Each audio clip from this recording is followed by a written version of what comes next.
Solihah. Alhamdulillah pada pertemuan kali ini bertemu kembali dengan Bu Monica di pelajaran Bina Ibadah. Sebelum kita memulai pembelajaran, ada beberapa hal nih yang harus diperhatikan oleh Anda Solih-Solihah. Yang pertama, Anda Solih-Solihah harus mengikuti pembelajaran dengan baik. Yang kedua, sebelum dan sudah pembelajaran harus membaca doa. Ketiga, Anda Solih-Solihah harus menyimak video pembelajaran ini dari awal sampai akhir dengan tuntas. Dan yang keempat, Anda Solih-Solihah harus mengerjakan dan mengumpulkan tugas tepat waktu, karena lebih cepat lebih baik, bukan? Baik, Anda Solih-Solihah, untuk memulai pembelajaran pada hari ini, alangkah baiknya kita membaca doa bersama-sama. Coba ayo angkat kedua tangannya dan kita mulai berdoa. A'udzu billahi minasyaitonir rajim. Bismillahirrahmanirrahim. Raditu billahi robba wa bil islami dina wa bi Muhammadin nabiyya wa rasula. Rabbi jidni ilma warzuqni fahma. Shadaqallahul azim. Alhamdulillah, semoga ilmu yang akan kita dapatkan pada hari ini bisa barokah. Amin, Allahumma amin. Baik, Anda Solih-Solihah, pada pertemuan sebelumnya kita sudah melakukan ulangan harian Bina Ibadah bab 2. Bagaimana? Anda Solih-Solihah insya Allah bisa ya menjawabnya? Insya Allah. Dan apapun hasilnya, itu merupakan hasil terbaik dari Anda Solih-Solihah. Baik, untuk pertemuan pada hari ini kita akan beralih ke bab 3. Nah, di bab 3 ini kita akan mengetahui nih, apa sih sholat jama' dan apa sih sholat qasar itu. Baik, Anda Solih-Solihah, pada pertemuan kali ini kita akan terlebih dahulu mengetahui apa itu sholat jama'. Oke, silakan Anda Solih-Solihah perhatikan dengan baik ya. Nah, Anda Solih-Solihah, apa sih itu sholat jama'?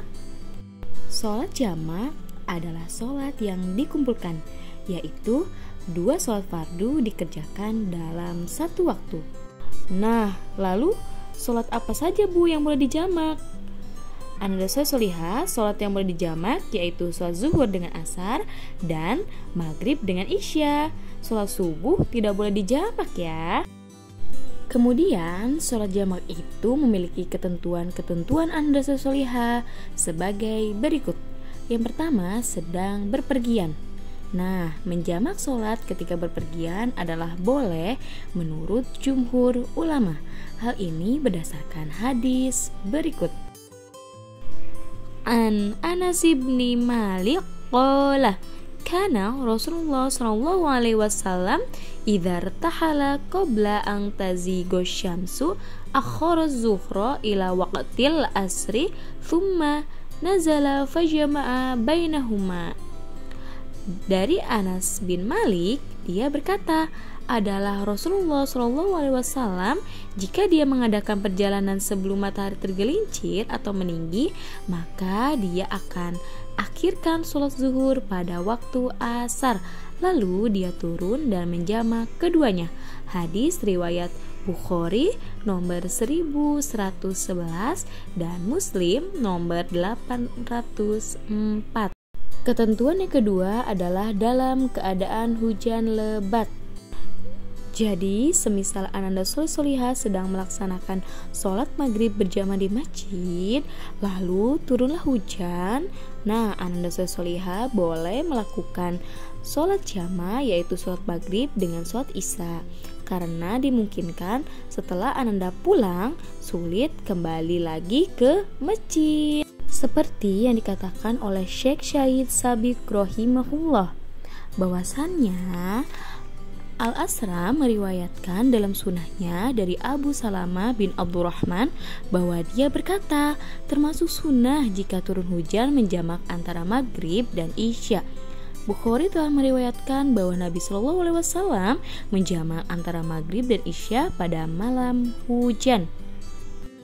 Lalu ketentuan yang ketiga adalah sedang sakit, yang menyebabkan kesulitan apabila melakukan sholat, misalnya setelah kecelakaan dengan luka-luka yang serius. Berkata Syekh Syahid bin Sabiq rahimahullah bahwasannya menjamak sholat lantaran sakit atau uzur menurut Imam Ahmad, Al-Qadi Husain, Al-Khotobi, dan Mutawalli dari golongan Syafi'iyah adalah boleh baik secara takdim atau takhir, sebab kesulitan lantaran sakit adalah lebih berat dibandingkan hujan.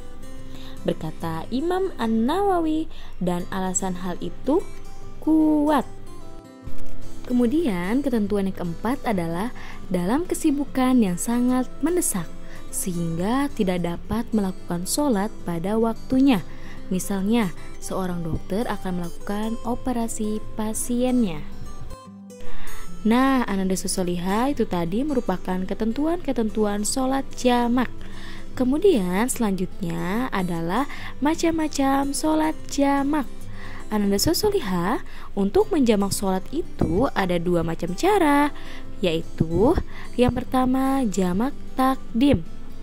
Nah, jamak takdim adalah mengumpulkan kedua sholat pada waktu sholat yang pertama.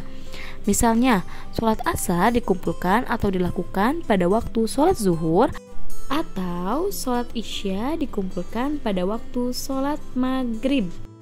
Adapun syarat jamak takdim, yang pertama mendahulukan sholat yang pertama, yang kedua berniat menjamak sholat, dan yang ketiga berturut-turut, seolah-olah satu sholat, tidak boleh diselingi dengan bincang-bincang. Kemudian cara menjamak sholat yang kedua adalah dengan jamak takhir, yaitu mengumpulkan kedua sholat pada waktu sholat yang kedua.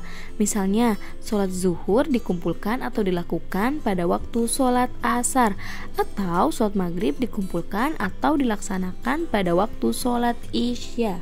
Dan adapun syarat jamak takhir, yaitu pada waktu sholat yang pertama harus berniat akan menjamak sholat di waktu yang kedua. Wah, Masya Allah, tadi kita sudah bersama-sama mengetahui apa itu sholat jamak, bagaimana ketentuannya, dan apa saja sih macam-macamnya. Alhamdulillah ya Ananda Solihah, Ananda sudah mengetahui terkait hal tersebut. Baik, Ananda Solihah, untuk tugasnya silahkan Ananda Solihah melafalkan hadis tentang menjamak sholat ketika berpergian. Sekali lagi tugasnya silahkan Anda Solihah melafalkan hadis terkait menjamak sholat ketika bepergian. Dengan merekamnya, kemudian kirim ke Google Classroom. Bu Monika tunggu ya tugasnya Anda Solihah. Baik, untuk menutup pertemuan pada hari ini, alangkah baiknya kita membaca doa bersama-sama. Coba ayo angkat kedua tangannya dan kita mulai berdoa. Alhamdulillahi Rabbil Alamin. Subhanaka Allahumma wa bihamdika asyhadu alla ilaha illa anta astaghfiruka wa atubu ilaihi. Alhamdulillah, semoga ilmu yang kita dapatkan tadi bisa barokah. Amin, Allahumma amin. Baik Anda Solihah, sampai berjumpa di pertemuan selanjutnya ya. Tetap semangat Solihah. Wassalamualaikum warahmatullahi wabarakatuh. Dadah.